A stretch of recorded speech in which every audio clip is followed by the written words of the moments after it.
Recep Tayyip Erdoğan'ın Ayasofya diriliş bildirisi.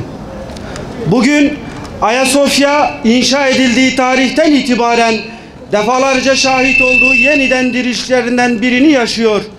Ayasofya'nın dirilişi Mescid-i Aksa'nın özgürlüğe kavuşmasının habercisidir. Ayasofya'nın dirilişi dünyanın dört bir yanındaki Müslümanların fetret devrinden çıkış iradesinin ayak sesidir.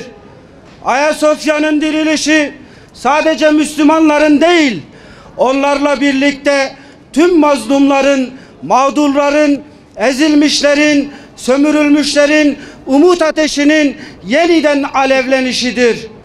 Ayasofya'nın dirilişi Türk milleti, Müslümanlar ve tüm insanlık olarak dünyaya söyleyecek yeni sözlerimiz olduğunun ifadesidir.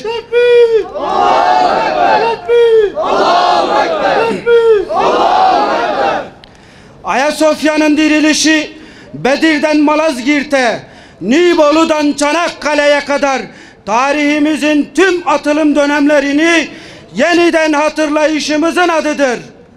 Ayasofya'nın dirilişi şehitlerimizin ve gazilerimizin emanetlerine gerekirse canımız pahasına sahip çıkma kararlılığımızın remzidir.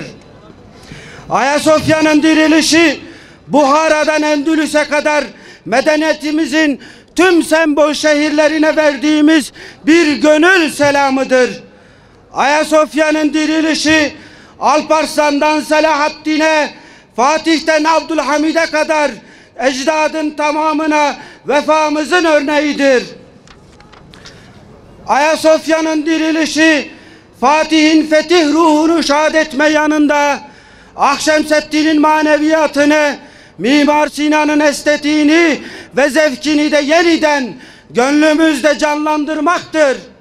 Ayasofya'nın dirilişi insanlığın özlemle beklediği temeli adalet, vicdan, ahlak, tevhid ve kardeşlik olan medeniyet güneşimizin yeniden yükselişinin sembolüdür.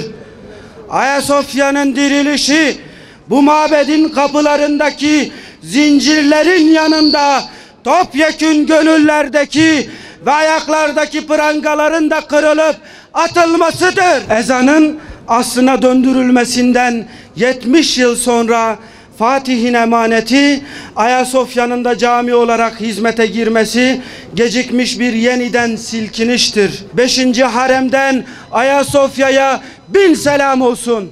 Tekbir! Allahu Ekber! Allahu Ekber! Allahu Ekber!